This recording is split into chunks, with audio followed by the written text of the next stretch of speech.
Neutral से ई तार में बड़ी अर्थिंग आ जाता है, देख सकते बानी ई तार में, और क्लच स्विच से एमे बड़ी अर्थिंग आ जाता है। जब एमे बड़ी मैकेनिक दोस्तों अपने सबके स्वागत बा हमारे यूट्यूब चैनल में। तो हाँ दोस्तों, अपने ये देख सकत बानी रिले, और ई रिले हमनी के यामाहा FZS मोटरसाइकिल के हवे, देख सकत बानी। और तई रिले के देख सकत बानी हमनी के 4 गो तार लागल बा, देख सकत बानी 4 गो तार लागल बा। तो सबसे पहले हम चारों तार के एक एक तार के बारे में हम जानकारी देते बानी। तो एक एक तार कहाँ से आयल बा और कहाँ कहाँ गयल बा, पहला एक एक तार के बारे में हम अपने के जानकारी देते बानी शुरू में। तो चलिए हमने स्टार्ट कर जाओ। तो सबसे पहले यहाँ अपने के हम बता दी, देख सकत बानी जैसे कि हमने के उजर पे हमने के जवन इस सादा लाइन बनल बा, अपने के 2 गो तार दिखाई देत होई, और देख सकत बानी ई तार 2 गो दिखाई देत बा, लेकिन यहाँ आके हमनी के एक एक में ज्वाइन हो गल बा। तो एक एक तार अपने में समझी, ठीक बा। तो ये हमनी के किल स्विच जैसे ही ऑन करे नहीं सर, तो ई रिले में हमनी के 12 वोल्ट करंट आ जाला रिले के चलावे खतरा। तो 12 वोल्ट के करंट है, किल स्विच से ही आयल बाटे। और मैकेनिक दोस्तों अपने के हम हई जानकारी दे देत बानी, देख सकत बानी यहाँ हमनी के भूरी हरियर कलर के तार बाटे, देख सकत बानी। आसमानी कलर भी हमनी कह सकत बानी से एकरा के, देख सकत बानी। तो ये हमनी के न्यूट्रल तार, न्यूट्रल से हमनी के यहाँ आयल बा। तो चलिए हम अपने के मैग्नेट साइड से हम अपने के प्रूफ दिखा देत बानी कि सही में ये न्यूट्रल से आयल बा कि यानी कि कहाँ से आयल बा। तो चलिए पहला प्रूफ देखी। तो हम मैकेनिक दोस्तों अपने सब देख सकत बानी मैग्नेट कॉइल से, देख सकत बानी मैग्नेट कॉइल से हमनी के तार के हमनी के जैक आयल बाटे। तो अपने यहाँ देख सकत बानी उहे तार हम अपने के बतैनी, देख सकत बानी न्यूट्रल के तार हमनी के डायरेक्ट मैग्नेट कॉइल से हमनी के यानी कि उ रिले में गल बा तार, देख सकत बानी। यहाँ भी ई भी साइड में हम अपने के दिखा देते बानी, देख सकत बानी यहाँ साफा क के, देख सकत बानी यहाँ अपने उहे कलर के सेम टू सेम तार है। तो न्यूट्रल के हमनी के तार वहाँ गल बा। और मैकेनिक दोस्तों अपने देख सकत बानी यहाँ हमनी के तीसरा नंबर में यहाँ देख सकत बानी लाल पे काला लाइन बनल बा। यहाँ अपने के एकदम अच्छा तरह से दिखाई देत हो, लाल पे हमनी के काला लाइन बनल बा। तो ये तार हमनी के क्लच स्विच से आयल बा। तो चलिए क्लच स्विच लंग ले जाके हम अपने के दिखा देत बानी। तो हम मैकेनिक दोस्तों देख सकत बानी अपने के क्लच स्विच के, और ये जैक देख सकत बानी क्लच स्विच यहाँ अपने के दिखाई देत हो, देख सकत बानी क्लच स्विच के जैक है। और ये जैक के अपने नीचा देखी हमनी के लाल पे काला लाइन बनल बा, अपने के दिखाई देत हो खूब बढ़िया से, देख सकत बानी यहाँ लाल पे हमनी के यहाँ अपने के दिखाई देते हो अच्छा तरह से लाल पे काला लाइन बनल बा। तो ये क्लच स्विच के ही जैक हवे, ठीक बा। और ये तार हमनी के रिले लंग गल बा डायरेक्ट यहाँ से। और हम मैकेनिक दोस्तों और लास्ट में हमनी के तार रह गल बा चौथा नंबर में। तो देख सकत बानी नीला पे हमनी के काला लाइन बनल बा, यहाँ अपने के दिखावे के हम कोशिश करत बानी, देख सकत बानी अपने नीला पे हमनी के काला लाइन, नीला पे काला लाइन बनल बाटे। तो ई तार हमनी के डायरेक्ट हमनी के सेल्फ कटआउट में चल जाला। चलिए हम अपने के प्रूफ बता देत बानी।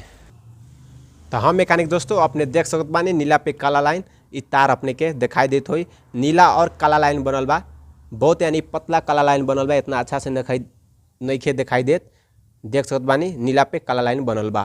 तो ई तार हमनी के सेल्फ कटआउट में आवेला, यानी कि ई तार कहाँ आवेला। तो चलिए हम एकरे के बारे में हम अपने के यानी कि ई तार यहाँ कहाँ आवेला इहे बारे में हम अपने के जानकारी देवेला बानी। तो हम मैकेनिक दोस्तों अपने सभी देख सकत बानी जैसे कि हमनी के ई चौथा नंबर तार में देख सकत बानी नीला पे हमनी के काला लाइन बनल बा। तो ई तार हमनी के यानी कि ई रिले से हमनी के सेल्फ रिले में जाला। तो सेल्फ रिले में हमनी के ई तार काहे जाला, ई 12 वोल्ट हमनी के रिले से आउटपुट निकलेला, और 12 वोल्ट करंट लेके यहाँ से हमनी के सेल्फ रिले में जाला, 12 वोल्ट करंट देवेला। तो चलिए सेम टू सेम उहे कलर के तार हम अपने के सेल्फ रिले में दिखा देत बानी, देख सकत बानी नीला पे काला लाइन बनल बा, सेम टू सेम इहे तार हमनी के गइल बा सेल्फ रिले में।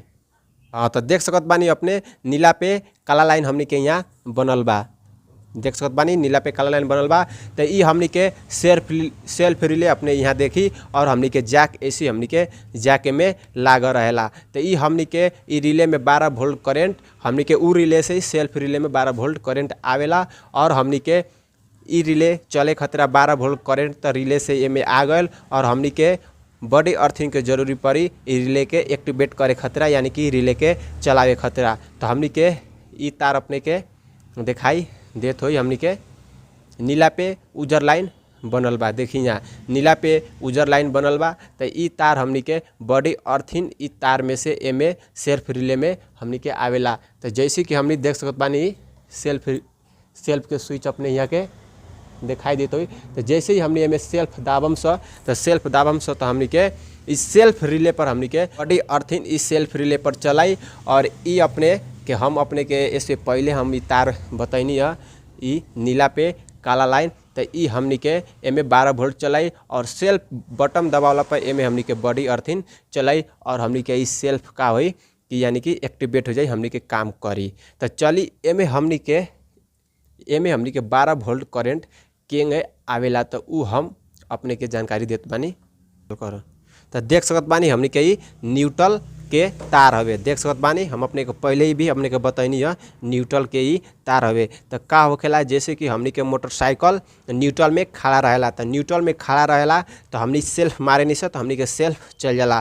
तो ये हमनी के का करेला कि जैसे कि एमे हमनी के बॉडी अर्थिन आ जाला न्यूट्रल हमनी के बॉडी अर्थिन हवे ठीक बा। हमनी के इंजन के चेचिस में हमनी के कसर रहेला तो हमनी के न्यूट्रल बॉडी अर्थिन है। तो जैसे ही हमनी न्यूट्रल करम स जैसे ही न्यूट्रल के तार यहाँ आयल और यानी कि बॉडी अर्थिन आयल यानी कि बॉडी अर्थिन आयल और बॉडी अर्थिन आवते ही हमनी के का करेला यहाँ देख सकत बानी 12 वोल्ट करेंट देख सकत बानी। ई 12 वोल्ट करेंट हमनी के का होखेला एमे हमनी के कन्वर्ट हो जाला। देख सकत बानी हमनी के नीला पे काला लाइन में हमनी के कन्वर्ट हो जाला और डायरेक्ट हमनी के सेल्फ रिले लंग चल जाला और हमनी सेल्फ स्विच दाबे नहीं से तो वहाँ से हमनी के ग्राउंड यानी कि माइनस हो जाला बॉडी अर्थिन आ जाला और हमनी के यहाँ से प्लस गयल बाटे यानी कि 12 वोल्ट करंट ई रिले से हमनी के सेल्फ रिले में गयल बा और हमनी के सेल्फ रिले एक्टिवेट हो जाला और मोटर चल जाला और हमनी के बाइक स्टार्ट हो जाला। और जैसे कि हमनी के बाइक गियर में हो गल तो बाइक जब गियर में होखेला तो हमनी के यानी कि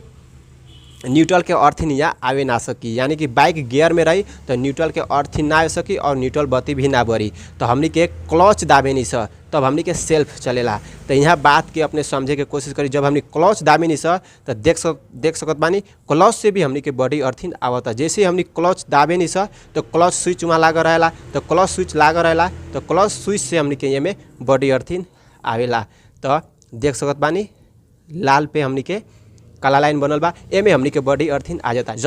जस्ट ही क्लच दाबन छ एमे बॉडी अर्थिन चलाई और बॉडी अर्थिन एमे आउते ही लाल पे काला लाइन में बॉडी अर्थिन आउते ही हमनी के ई 12 वोल्ट के एमे ऑलरेडी एमे पहले से ही किल स्विच ऑन कैला पे एमे 12 वोल्ट करंट ऑलरेडी पहले से ही आल बा। तो एकर यानी कि वोल्टेज हमनी के नीला पे काला लाइन में हमनी के कन्वर्ट हो जाई और एमे कन्वर्ट होते ही हमनी के 12 वोल्ट करंट सेल्फ रिले लंग चल जाई और सेल्फ रिले लंग 12 वोल्ट करंट चल जाई और जैसे हमनी सेल्फ दबाएम से वहाँ से हमनी के बॉडी अर्थिन सेल्फ रिले के मिल जाई और हमनी के सेल्फ यानी कि एक्टिवेट हो जाए यानी कि सेल्फ हमनी के काम करे लगी। तो एंगे हमनी के काम करेला। तो हाँ दोस्तों अपने देख सकत बानी नीला पे काला लाइन बनल बा ई हमनी के जौन हम रिले देखनी है छोटा सा रिले हमनी के बाइक न्यूट्रल में होई तब भी हमनी के यहाँ 12 वोल्ट यानी कि करंट आ जाए और बाइक गियर में हुई तो क्लच स्विच लेला से में 12 वोल्ट करंट आ जाए यानी कि इस सेल्फ रिले में हमनी के 12 वोल्ट करंट हमनी के एमे उ छोटा सा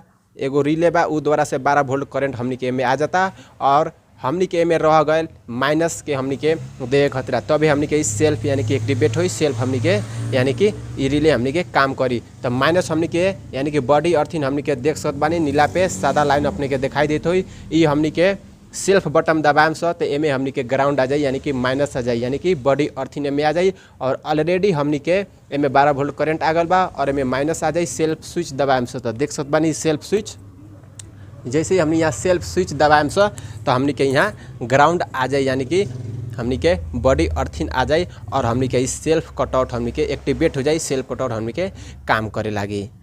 तो हम मैकेनिक दोस्तों हमरा एकदम पूरा आशा बा अपने एकदम अच्छा तरह से अपने के समझ आयल हुई। तो जरा सा भी वीडियो से कुछ सीखे के मिलल हुई तो जरूर हमरा चैनल के सब्सक्राइब अपने करके रखें कि यानी कि ऐसा के सब वीडियो अपने के देखे के मिले और एगो लाइक कर दें और चैनल पर पहली बार बानी तो सबसे पहले चैनल के सब्सक्राइब करके रखिए। तो लव मैकेनिक दोस्तों अपने सबके दिल से नमस्कार है।